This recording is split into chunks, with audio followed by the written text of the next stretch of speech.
Shit. That shit over? Oh my gosh. Let me wipe the slobber off. Hold on, let me put my sheet up. Oh my gosh. Well, Monaco GP is finally over. Holy shit. What a snooze fest that was. It was horrible. It was worse than watching the slowest train on one track go 0.5 mile an hour. And I try to avoid that shit. It was worse than watching paint dry on the coldest day when somebody tricked me and put oil in the fucking paint can. It was absolutely a snooze fest. Oh my gosh. Oh my goodness. Listen, before we get too crazy, I am going to do something that is definitely needing to be done. I'm going to give Charles Leclerc a big shout out, all right, for many reasons. And you see the race counter for Mercedes is still 0. It is an absolutely wonderful thing. By the way, condolences, him and his situation with his dad. But it is absolutely a wonderful thing for Charles Leclerc to win this home GP for not only sentimental value, but for himself, for confidence, for fulfilling something that he told somebody that was important to him and is no longer here. So condolences on his dad. It is absolutely awesome. Big shout out to Charles Leclerc for winning the Monaco GP. All right, now it stops right there. It stops right there. It stops right there. I'm done with all the good shit. But Monaco is horrible, okay? It is horrible. And I'm tired of hearing people talk about it like it's some wonderful place to have a race. Like it's just something that shouldn't be removed off the Formula One calendar. It should, okay? And I'm going to tell you right now, and I'm going to call these damn commentators out on their bullshit, because at the beginning of the week, Racer X210 says Ferrari double podium. Oh, big shout out to you, because that's your team, bro. Was a Leclerc gearbox, but Charles did his thing and won. Piastri was on it, bro. But I'm going to say something. These commentators, go back and watch. When this shit kicked off, they were trying to pump up Monaco like it was the best GP circuit on the damn calendar. They used words like bonkers. Bonkers. When you say something's bonkers, it is unbelievably fun or out crazy. Monaco was not that. They said the best. They said so exciting. Okay, those same people that said bonkers, so exciting, the best, there's nothing like it, they also said this today. It's not big enough. When is that ever a good thing? When is it ever a good thing when you hear somebody say it's not big enough? In the bedroom, it ain't a good thing. In sports, it's not a good thing. It's not a good thing. It's not a good thing. In the motorsport, in cars, it's not a good thing. It's not a good thing. They said that. How about the highlight editor is going to have a difficult time with this race today? Wait a minute. If something is bonkers, how is the highlight editor, which captures bunker moments, supposed to have a difficult time? Oh, because it's not bonkers. That's why. Because it's not bonkers. DG Big Blue say this race on the calendar because of money. Big facts. They also said, and I mind you, Jolyon Palmer with his underachieving, no race really doing ass, no pit stops, kind of makes this race a no push. So wait a minute. We got other circuits on the calendar where you can have pit stops and multiple crashes and there still be overtaking and good racing. Monaco's not one of them because it's crap. We got to stop this. People out here trying to sell Monaco, but then they really know it's not that. Oh, my goodness. And I'm going to show you this because guess what?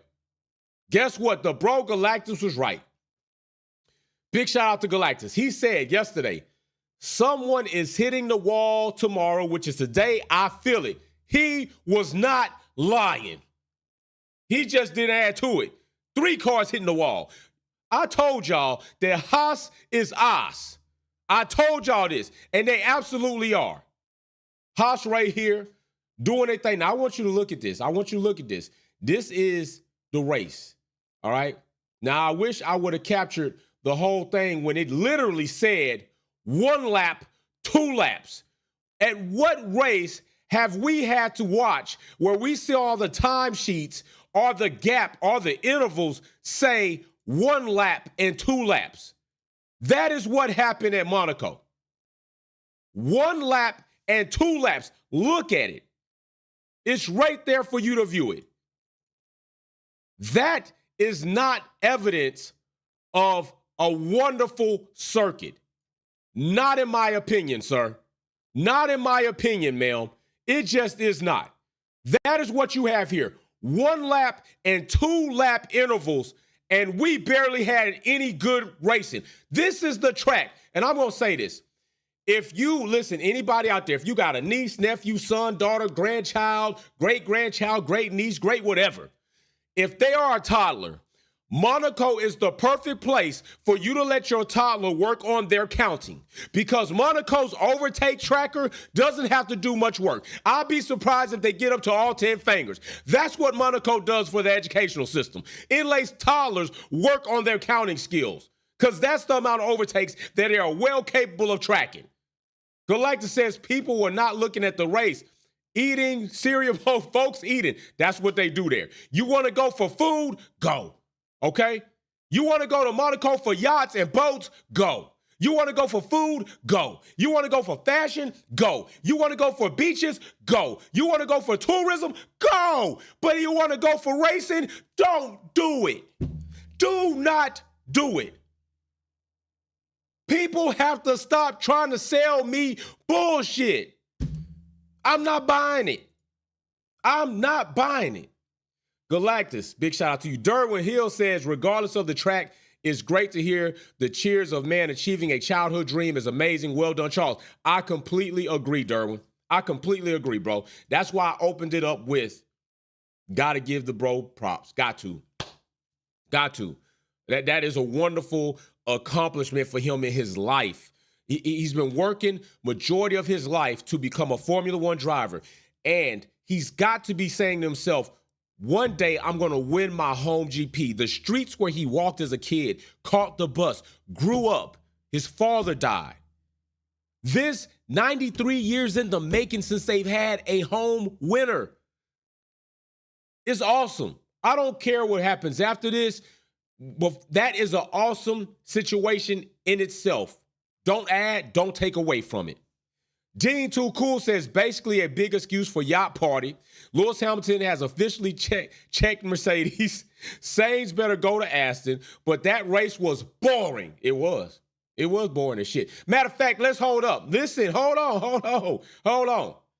I don't care how boring the race is.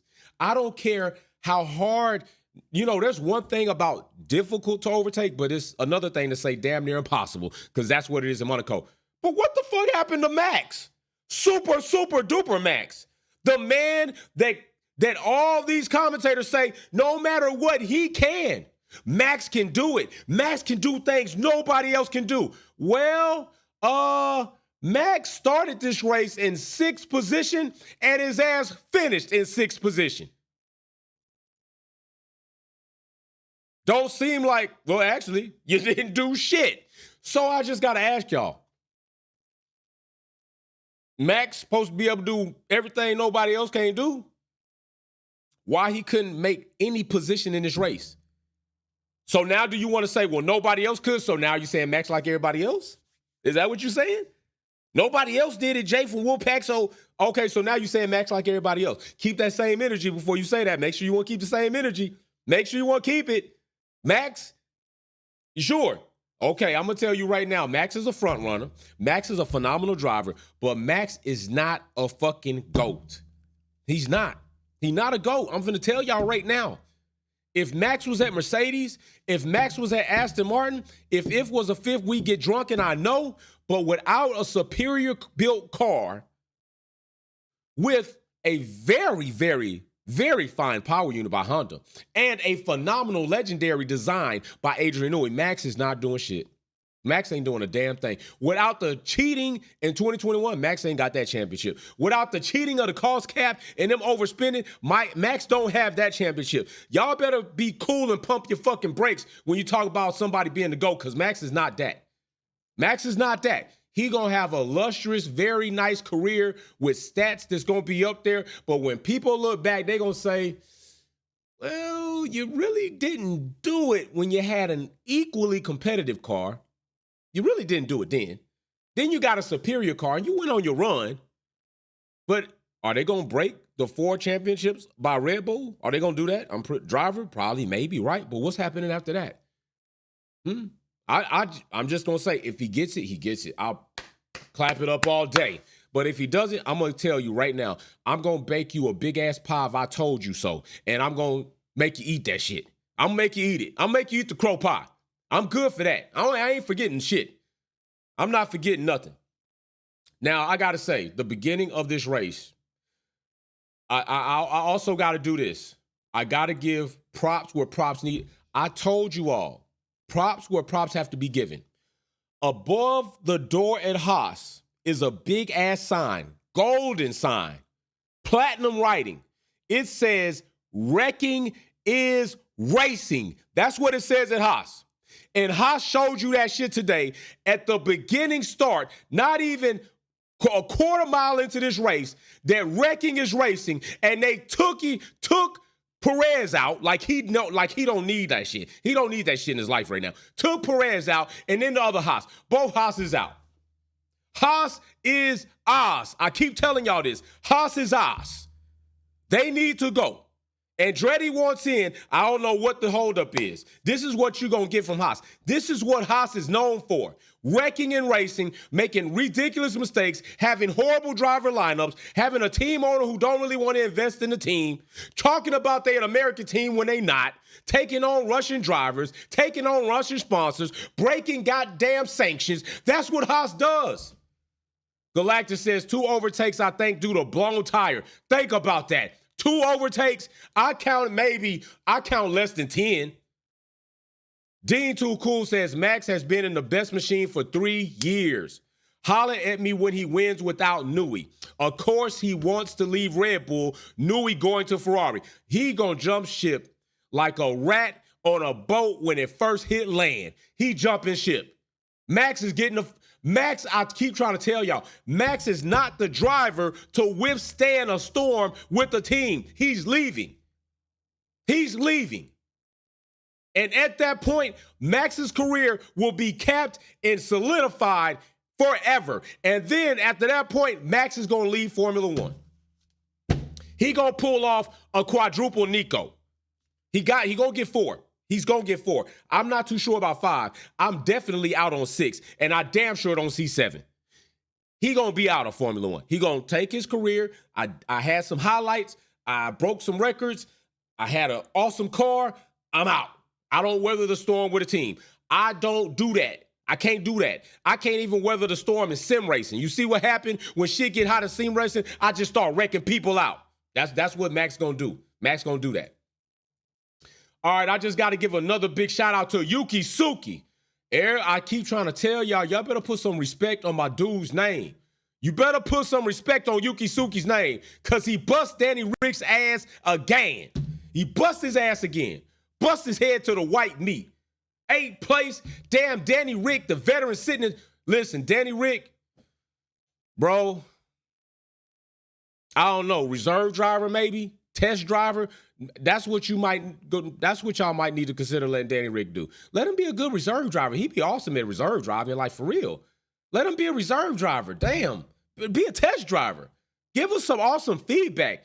But don't disrespect Yuki. And I need to start hearing some campaigning for Yuki to get his opportunity in the Red Bull car. Right now, the way Perez is performing, hey, I don't know why we not hearing more of it. Perez, today, not your fault. Last time, your fault. Time before that, your fault. Perez is mentally checked out of Red Bull, I think. He going to be the second best driver for a while, and that ain't going to happen in a little bit. Perez going to be done. He going to need to go somewhere else. Red Bull has scarred Perez. Perez, I believe, is not comfortable at Red Bull. He might say he is. Who won't try to take some abuse to be in the fastest car on the grid? But, bro, if this is what you're going to be doing with it, you just need to hang it up and leave and go somewhere else. There is plenty of opportunity for you as far as a team considering you. You haven't done anything egregious. And big shout out to my dog, Pia. That's my dog. Piastri in second place. Give him some respect. And I'm going to tell you right now, Piastri was not playing with Carlos Sainz. He came through there.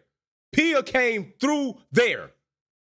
Second place, again, McLaren mixed up at the top of the charts. I think it is fair to say McLaren is officially on the map. McLaren is officially on the map. You know what? I'm going to say something. Big shout out to my little bro, Ian. Big shout out to him. Ian Betts, little motocross homeboy. You know, he was hitting me up. I thought it was his dad at first. So, you know, I wouldn't have said what I said. But, you know, he a young man growing up. He should hear this talk in the pits. He asked me who I got. And then he said Max Verstappen. You know what I told him? I said no. Max Verstappen's balls shrink on street circuits. His balls go small. He got the best car, so you really can't count him out. But with the way Monaco is, Max ain't winning that race tomorrow. I was right. But big shout out to my motocross little homeboy Ian Betts out there doing his thing. But yeah, no, man. It was not going to happen. And Piastri was a dog out there. I mean, Piastri is very, I'm going to say, I've said it before and I'm going to say it again. Piastri has proven his weight in solid, real gold that McLaren were completely absolved from any discretions that they caused in the child dispute case of snapping Piastri from Alpine. Alpine, you effed up, but really you did good by him because you effed up anyway. Your whole organization is shot. Y'all shot. Dean Too Cool said P is a dog. Sargeant better try to get that to Alpine. Listen, Logan Sargeant should try to get to Alpine because that'll mask everything. It'll mask everything. They'll blame more on Alpine than they will on him. Because when you got Albon finishing in points again, and Logan Sargeant, had it not been for 4 of the cars being out, might likely be second from damn 20. Bro, you ain't, man. Hey, I'm just saying. Uno says, greetings everyone in Twin. Good race except Haas or dumb Haas and to solid for Max. Lewis did good and P. A big shout out to Uno Twin. What's up? Yeah, I'm trying to tell you, man. Logan Sargeant is just not good in Formula One. He's not good in Formula One. He's not. And it's bad that he's an American driver, the most recent American driver on the grid. But bro, is not good in Formula One. He wasn't even that good in F2. He wasn't. And it's showing. And I don't want to hear any more damn talk about they pulled Logan Sargeant too soon. No, Logan is a grown-ass man. They offered him a deal. He took the deal. He thought he could deliver, and he didn't. He's worse than the USPS in snail mail. That shit may never show up. If you ever order something off of a marketing site and they gonna send it basic USPS postal first-class mail, hold your boots, but don't hold your breath because you might die of fixation because that shit might never show up in the mail. That's what Logan Sargeant bringing winning to Williams is ever going to do. Bringing points to Williams is ever going to do. It's not showing up. You don't got a tracking number, so you can't find out where the shit's at, and it's probably just lost. That's where Logan Sargeant is to Williams. P.S. snail mail with no tracking. It's not coming. It's not going to show up. Go somewhere else, bro. Just go do something else. I don't know what I have to do and say because I've said it to people time and time again, and some people want to defend it. Oh, Gasly and Ocon, awesome team driver pairing. No, they not. No, they are not. Gasly and Ocon are a toxic driver pairing. They are not good for the team. They are not good for each other. They are not good for any of this shit that you're seeing right now. They're not. And I don't know why people keep trying to tell me, yes, they are. Does it look like they are? This is the type of shit they doing. This is not the first time. Where in the hell do you call a good driver pair and they raking each other out? They on the same fucking team. Where is that good? How are you telling me that these two drivers are a good driver pairing and they reckon into fucking each other? Where the fuck is that ever a good thing?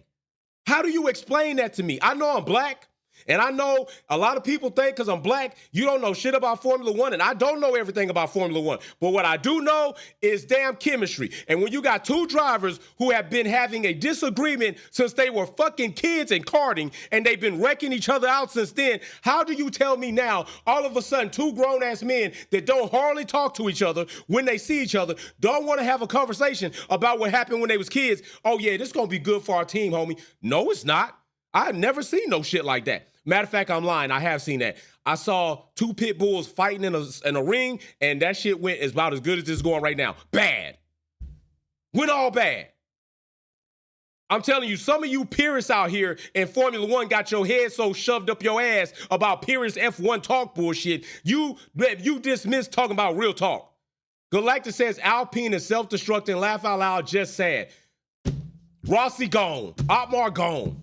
Got all these people. Patrick Mahomes, I know he got to be ashamed to be an owner. Travis Kelce got to be shaking his damn head. Joshua, you probably cool because you kind of flaky anyway. And McPhee, Ryan Reynolds, and Michael B. Jordan, y'all might want to rethink this shit because this could bring down your Oscar nominations. I'm just saying, this is not a good team to be with. Maybe it was a cheap deal, so I get it. I do get it. If it was cheap, get in, cheap out the door, I understand. Take the discount. Dean Too Cool says, coming next year, Berman, Lawson, Ant, they check. Hey, they do. Let's be careful. Let's be careful when we say this, though, Dean, because we've already had two examples of drivers who we thought were supposed to come in here, but we also had a couple of examples of drivers that look good. But Berman he did decent. He didn't wreck the car. Looked good when he was in there. But look at his F2 career. Berman, Lawson, he looked better than Berman to me. But we will see. And Antonelli, I'm thinking that, did you hear what they just said about Caleb Williams? They said in 7-on-7, bro threw interceptions like it ain't going out of style. They said Caleb Williams was out there throwing interceptions like it was Pez. They said he out there throwing interceptions like if he was a hooker in the street, it was free ass. Be careful. Antonelli might be an oversell. He might be a pump and dump. He all, looking all good. He might get in that car and be like, well, I guess we wish it wasn't a cost kept. Yeah, you got to be careful. You got to be careful with people when you got a very small sample size. I told people when I seen Caleb Williams up there boohoo crying like a damn baby, cuddled up, and like he supposed to be in a damn cradle, I ain't too sure about that. You know what I'm saying? You can't do that coming into a league of men. You supposed to lead this locker room. That don't go over so well. You know what I'm saying? So, Dean, I'm saying I do wish, and I hope I'm with you, brother. I'm with you. Because we need to see some new drivers coming in here and spicing it up. So I'm completely with you. Berman does look promising. Liam Lawson did show up very promising for multiple races. If anything, he's got the bigger body of work in Formula One for you and I to be like, yo, Liam might be a dog. I do think so. Antonelli, not too sold on him yet. But it would be awesome if all three of these drivers did hit the grid and showed some promise from let me see, if Carlos, even Perez, and if possible, Max, because Max is in a very doable window. He's in a very doable window. If any of these drivers can prove to be as good and have the car and the team that Max has, we're not looking at nothing impossible. We're not looking at it like that. We're not looking at Max like he like Lewis or Schumacher. We're not looking, people that's not trying to sell it, not looking at it like that. Until Max gets 6, I ain't looking at it like that. And that's just where the bar is set. People probably felt the same way about Lewis Hamilton. The difference is Lewis Hamilton did it. People probably felt the same way about Schumacher. The difference is Schumacher did it.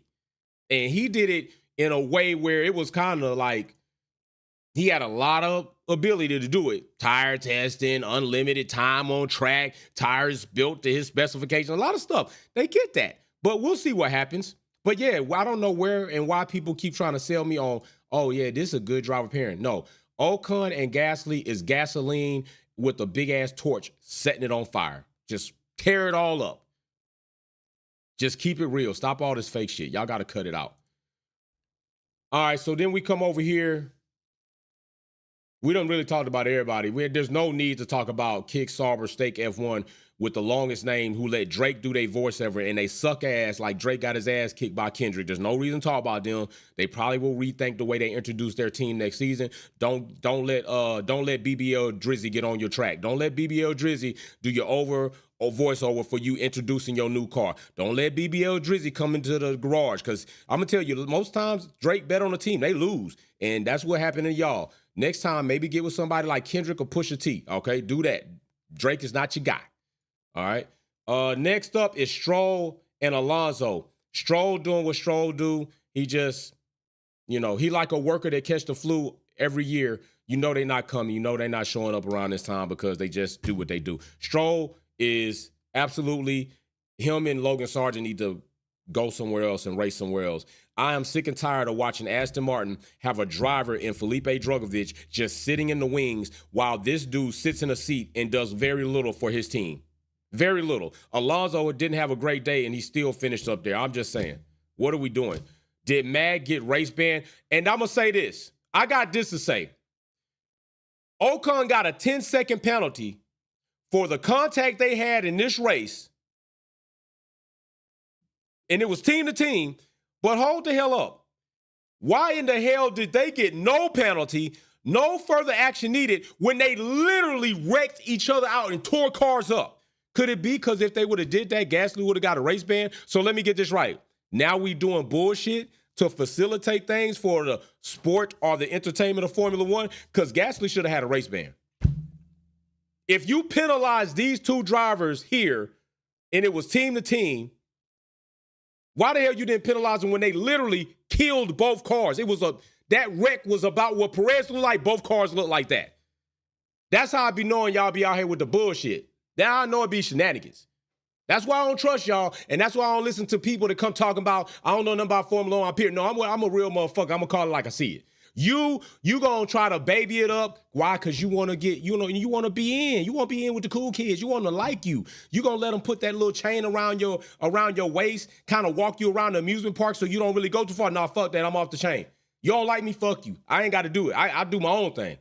But if that didn't get penalized, then this shouldn't have got penalized. Team to team, wasn't as bad. Both cars continue. What we talking about? Keep some consistency. The FIA are consistently inconsistent. Now, I'm going to say this because I got real things to do. I got my son getting ready to get out here. I got to give him some love before he go. I can't stay on here talking shit about Formula One the whole time because this Monaco horrible. But other than that, big shout out to McLaren. Big shout out to Yuki. Big shout out to Pia. Bigger shout out of all to Charles Leclerc for doing this thing. Big shout out to Hamilton. And fuck you for what y'all was saying on the chat about him. Okay, all of a sudden, Lewis Hamilton should made a rookie decision. It's not Lewis' job to call strategy. It's Mercedes' job. Lewis tried to tell them something about the car, and they didn't want to listen. And so they basically told Lewis to shut up and drive. So guess what? Lewis don't do no engineering. Lewis don't do strategy. Lewis don't do design. Lewis don't build a car. Lewis fucking drive. So he damn right. Why didn't you tell me about the situation? So Jolyon Palmer, your whack ass, you sucked in Formula One.